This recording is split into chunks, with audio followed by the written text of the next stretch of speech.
Jesus, he doesn't negotiate with him. He doesn't soften their call. He's like, I don't think so, buddy. I mean, he exposes the excuses. Like, for instance, if we look at 57, verse 57 in chapter 9, as they were going along the road, someone said to him, I will follow you wherever you go. And then look at 58. Jesus said to him, foxes have holes and birds of the air have nests, but the Son of Man has nowhere to lay his head. Now, in other words, you want comfort, but the only thing I can offer you is a cross.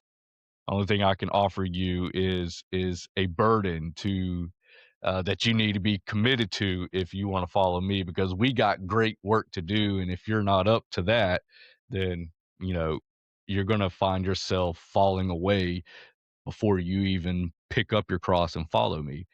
So, why do you think Jesus responds so sharply to these men? And is two-part question: what is he exposing in them, or we could say, what is he exposing in us? I think that's a great question, and it's interesting looking back at that because it so defines our generation, our current generation, that it's just amazing to me because it exposes this desire to hedge your bets.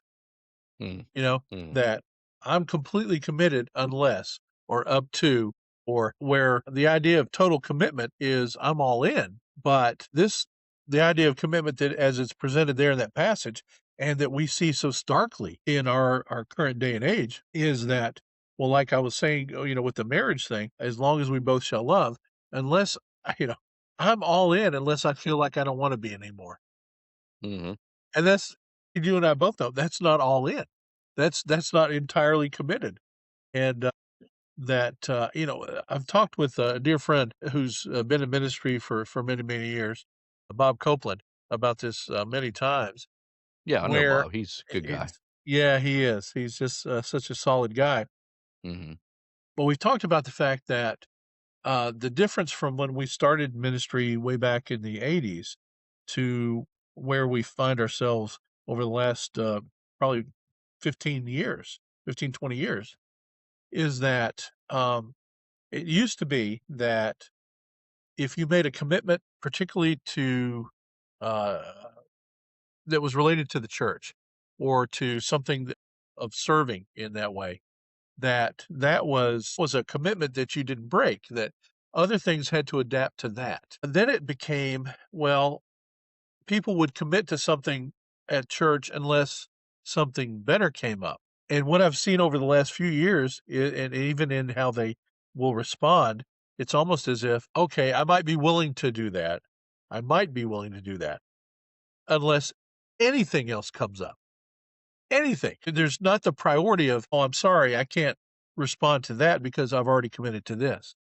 That instead they with a church commitment or a responsibility, a service in some way is, well, I might be willing to do that unless I have absolutely anything else to do. They don't phrase it that way, but that's how they live. That's how they operate.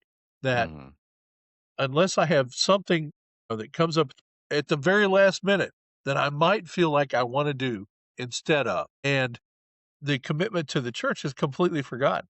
It's, staggering to me, and particularly as you read that passage that you just mentioned, that, the kind of commitment that Jesus calls us to is this is we're all in first. This is the commitment. This is the priority, and everything else has to adapt to that. And that's just not how people live their lives right now, and it's frustrating and hurtful, and, it makes me sad.